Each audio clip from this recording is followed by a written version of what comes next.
the only thing that's going to help you take you past those fears, you know? Yeah, beautifully said. Beautifully Mm. said. Because in that moment when I was dealing with all of that, even though I knew it felt so real, like Mm. it really felt like, okay, you know what?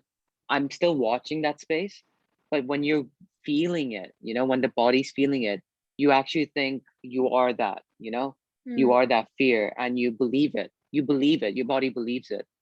But even through that belief, you still watch that space. And that's what I've been doing, even though it felt the most fearful place I could have ever been in Yeah. and dealt with in my whole life, because I couldn't sleep for 3 days after she passed away.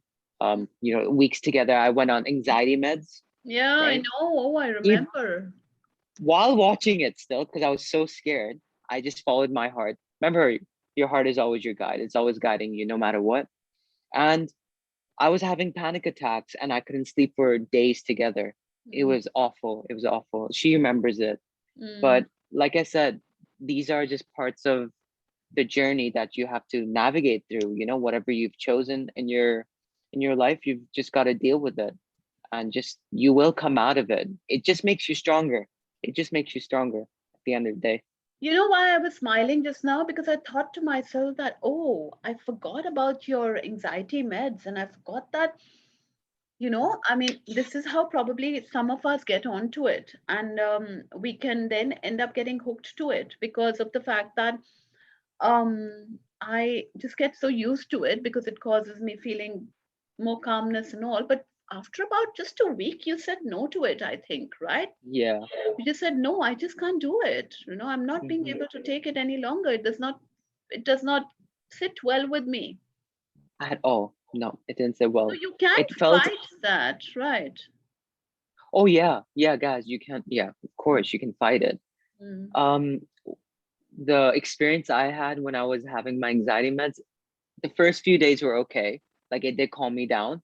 But then the days after, like after 3, 4 days or something like that, I started to feel my body becoming very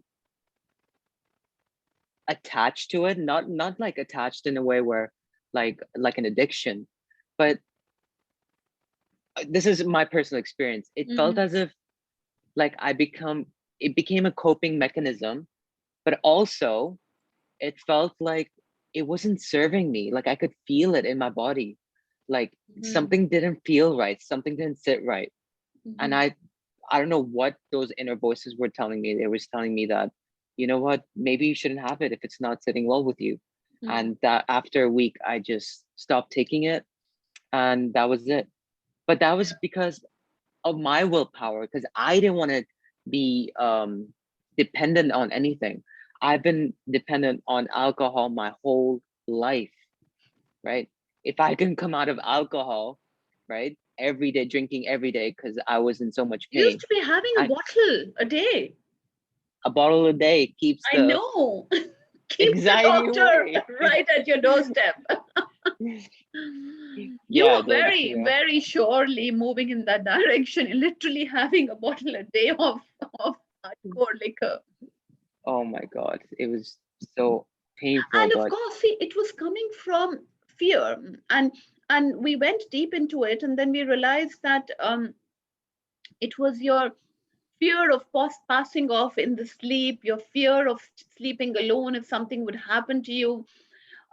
You found that, when you would have alcohol, you would be able to speak, and you would be feeling happy in your body, because confident. all of Yeah. the rest of the times you felt so unsure of yourself and so unhappy in your body. Those were the reasons for you to go for alcohol, right? So you needed to kind Hmm. of make your body feel organically feel that way, minus the alcohol. So of course, for that you needed to started off from. Did you go cold turkey, like you just kind of stopped it, or did you do it gradually? I don't remember now what exactly had happened Yeah, it was weird, right? Like there was a point when you for a few stopped, months and then. Mm. yeah, I was having it, but then Mm. somehow I stopped for a bit.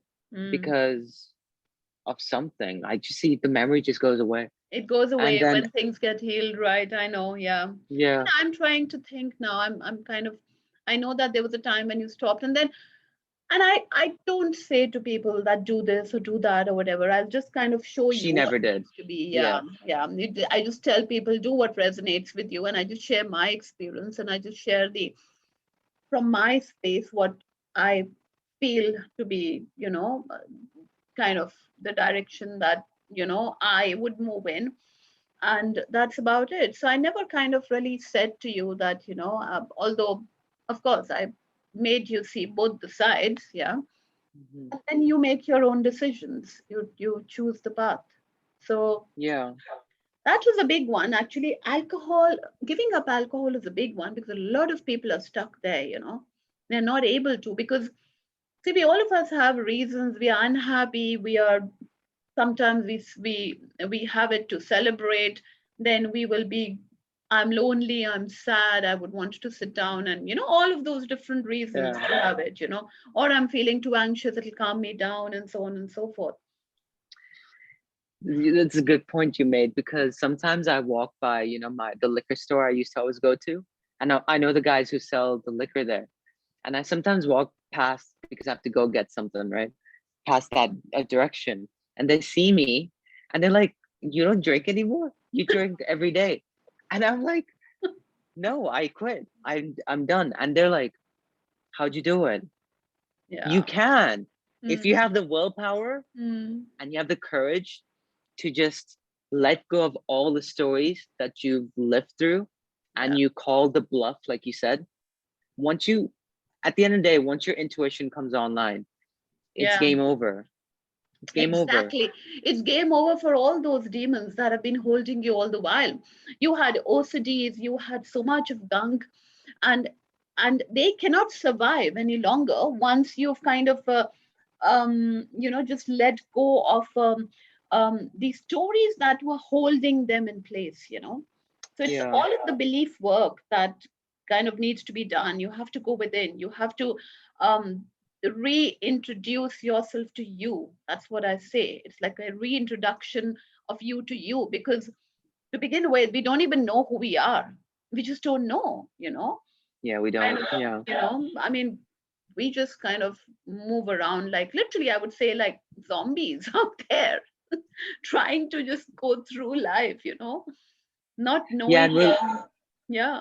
yeah, and we're tunnel vision into living this one reality. And we Mm, just believe it to be mm, ourselves. We've been that brainwashed that we don't even know how to come out yeah. of living this one reality. Yeah. And that's why you're there. I'm here now as well. Yeah. And we're gonna, hopefully shift the whole world, into Yes, exactly. a great change. People like us. There's so many other people coming on board. We are just kind of speaking our truth and telling the world that all you need to do is get introduced to yourself, know what ticks you, know what rocks your boat. Once you get to know all of those, and of course you have to go past your fears, you have to go past your insecurities, and you have to be someone who's that's the reason we brought out the warriors of light. You have to be a warrior, with the Oh, yeah. sword, unrelenting completely, knowing. And I say this, being a very hard taskmaster on yourself. Unfortunately, that's what's needed. You don't have to be lenient with you. Yes, even though I say to people, when you're going through your process, you just stay with it and give yourself a lot of tender, loving care and all of that and everything. But then it's just You gotta that's walk the the first talk. stage. Yeah. Sorry. You gotta walk the talk as well. Yeah. Oh yeah. Oh yeah. Of course. Yeah. If you're not walking the talk, then nothing's happening. Yeah. Nothing's happening Nothing. for you. I mean, you just continue to pretend to be a pseudo spiritual person, Yeah.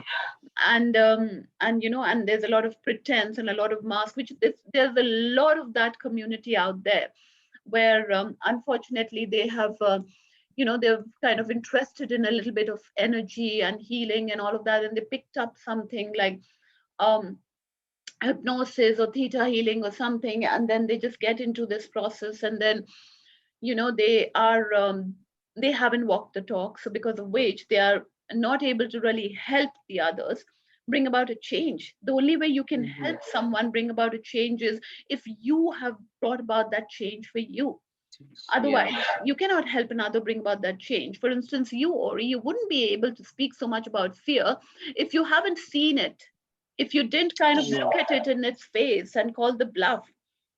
If you didn't really continue to reject those narratives that continue to play in your head, like the retard part of it. It was so difficult, I know, for you to get onto the platform, onto the social media, and start to make the videos. Yeah, and you had to continue to, guys, I mean, you really have to know this. It was so challenging for him.